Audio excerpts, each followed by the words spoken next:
Selamat pagi Bapak, Ibu, Saudara-saudari, serta anak-anak yang dikasihi oleh Tuhan kita Yesus Kristus.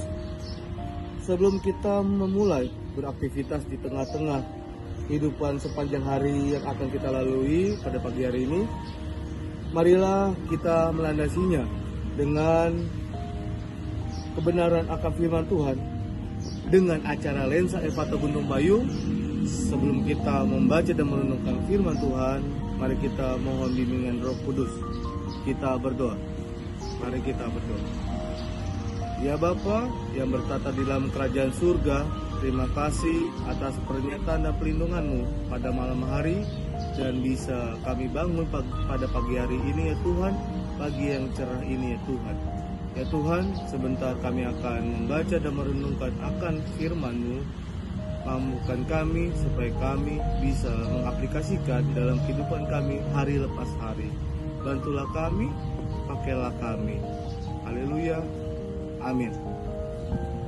Pembacaan kita pada pagi hari ini, kita akan baca di dalam kitab Mika pasal 5 ayat 7 dan ayat yang ke-8 yang menyatakan, sisa keturunan Yakub akan ada di antara bangsa-bangsa, di tengah-tengah banyak bangsa, seperti singa di antara binatang hutan, seperti singa muda di antara kawanan kambing domba, menerkam dan mencabik, tidak ada yang melepaskan.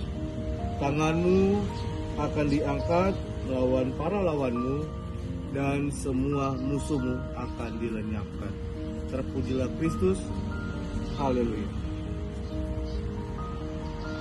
Bapak, Ibu, Saudara-saudari, serta anak-anak yang dikasihi oleh Tuhan kita Yesus Kristus, Shalom, selamat pagi.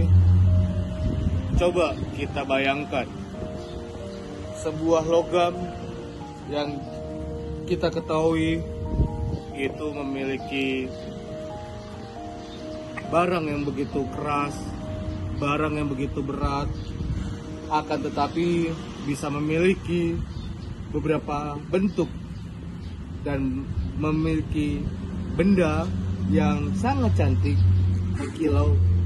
Itu bisa berbentuk kalung, itu bisa berbentuk anting, itu bisa berbentuk cincin, dan lain sebagainya. Nah, yang dimana logam ini dapat kita gunakan dan bisa menghasilkan nilai atau esensi, atau bisa terlihat cantik kita pakai dengan pakaian kita. Nah, kalau kita mau melihatnya dalam prosesnya, benda logam ini ternyata dia harus memiliki beberapa tahap demi tahap, proses demi proses. Yang dimana yang pertama kita harus menentukan apa dan bentuknya. Terus yang kedua, proses pemurnian dan peleburan dan penempaan sampai proses penyepuhan dan menghasilkan warna yang kita inginkan dan menghasilkan warna yang begitu indah. Nah, melalui ilustrasi di atas, Bapak, Ibu, Saudara-saudari, serta anak-anak yang dikasihi oleh Tuhan kita Yesus Kristus, ternyata Allah adalah sosok atau seorang dari pengrajin sebuah logam, dan logam emas, yang dimana dia sangat handal dan sangat berpengalaman. Allah sangat tahu bagaimana caranya untuk membentuk kita sebagai manusia supaya bisa menghasilkan karakter atau nilai yang begitu berharga di mata dia atau mata Tuhan. Nah, di sini kalau kita mau melihat,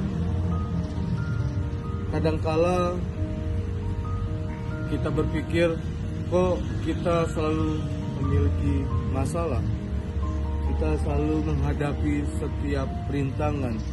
Nah, tema pada pagi hari ini yang memiliki tema Allah berperkara. Nah, ternyata Bapak Ibu, apa yang kita alami itu merupakan bentuk cara Allah untuk berperkara dalam kehidupan kita hari lepas hari, yang dimana Allah itu membentuk kita, Allah itu menempa kita, Allah itu mendesain kita supaya kita sebagai manusia menghasilkan nilai atau menghasilkan karakter yang sesuai akan kehendak firman-Nya. Nah, Bapak, Ibu, serta saudara-saudari dan serta anak-anak yang dikasihi oleh Tuhan kita Yesus Kristus, dalam pembacaan kita pada pagi hari ini yang dimana tadi kita sudah baca dalam kitab Mika pasal 5 ayat 7 dan 8, di sini terlebih khusus saya menekankan pada ayat yang ke-8 yang berbunyi, tanganmu akan diangkat melawan para lawanmu dan semua musuhmu akan dilenyapkan. Nah, di sini Bapak Ibu ternyata ada maksud dari ayat tersebut, yang dimana ayat ini mau menunjukkan Sang Mesias atau Allah yang dijanjikan sebagai penopang atau sebagai pemimpin atau sebagai pengrajin untuk menjaga bangsa Israel pada saat itu. Nah, di sini yang dimana Allah mau berperkara terhadap bangsa Israel supaya mereka itu taat dan menjadikan hasil yang begitu indah.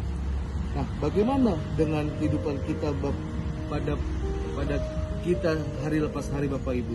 Nah, pada pagi hari ini saya mau mengajak Bapak, Ibu, serta saudara-saudari, serta anak-anak yang dikasihi oleh Tuhan kita Yesus Kristus, mari kita merenungkan akan kehadiran Allah yang mau berperkara dalam kehidupan kita hari lepas hari. Allah mengizinkan kita untuk berproses, untuk mengalami sebuah permasalahan demi permasalahan, cobaan demi cobaan, karena Allah sedang mau berperkara dalam kehidupan kita dan membentuk kita supaya kita menghasilkan nilai yang indah, karakter yang begitu sangat indah di matanya. Jangan kita menghadapi masalah tersebut kita malah menyalahkan, kok kenapa Allah seperti ini? Jangan, tapi kita harus bersyukur Allah mau berperkara dalam kehidupan kita hari lepas hari. Nah, di sini pun saya mau menutup perenungan kita pada pagi hari ini, yang dimana supaya kita bisa mengaplikasikan kehidupan kita, supaya kita mau Allah berperkara dalam kehidupan kita, supaya Allah mau membentuk kita lebih baik dari sebelumnya. Kiranya apa yang kita sudah baca dan kita sudah dengar bisa kita aplikasikan dalam kehidupan kita hari lepas hari. Terpujilah Kristus. Amin. Sebelum kita menutup perenungan kita pada pagi hari ini, mari kita bersatu di dalam doa. Kita berdoa. Ungkapan syukur kehadirat-Mu ya Bapa, karena pada pagi yang cerah ini kami sudah mendengar dan membaca sebagian dari firman-Mu ya Tuhan. Bantulah kami supaya kami bisa mengaplikasikan kehidupan kami hari lepas hari. Terpuji Kristus mulai hari ini sampai selama-lamanya. Amin.